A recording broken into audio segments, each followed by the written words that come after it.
might be a little narcissistic, or at the very least, a little self-centered. Great so you should go advice check for out her communication. video. Her name is Silver. She has some really good insight.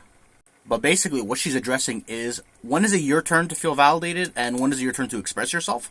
So whether it's a business relationship, a romantic relationship, it actually all boils down to the same thing in the end. So it all depends on the gravity of the situation, right? Sometimes it makes a lot more sense just to hear the other person out. Just to hear what they think, let them express themselves. If you truly care about the other person, you're going to let them talk. Even if it's making you feel really, really shitty on the inside, or angry or depressed, hear them out. Let them speak. A lot of times what ends up happening is you guys are fighting and you're just going on top of each other and top of each other, and no one's actually listening to each other speak.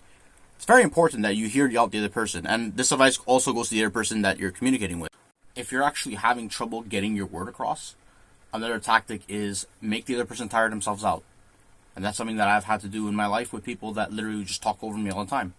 Let them talk, let them go, let them spill out every thought. Sooner or later, they're gonna burn themselves out conversationally, and that's your turn to step in. Maybe they're gonna put their own foot in their own mouths.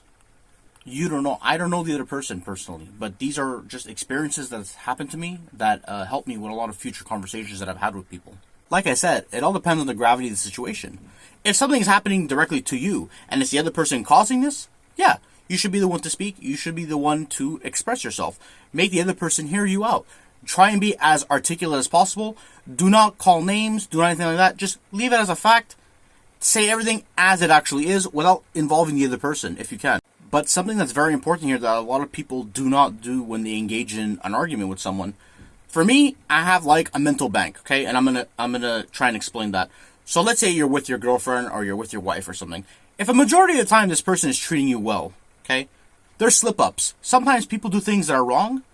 You're not gonna hold them accountable for every fucking thing they do wrong. Since the majority of the times you do things that are good for you, right? You can mark it off. If it's a small thing, just mark it off. Who actually cares? You need to see things in the big picture. Because one or two small events, they won't mean nothing in your life. If it's something big, of course, take it into consideration. But the little things, just let it go. It's not worth fighting every single fight, especially if you love the person. Every single person has flaws. Don't fucking tell me that you're perfect. You're not. I'm not even perfect. I'm nothing, okay? Everyone has faults. Don't go judging people on their faults. That's what makes them beautiful. That's what makes people unique. If it's a character flaw that you cannot handle as a person, that's another thing.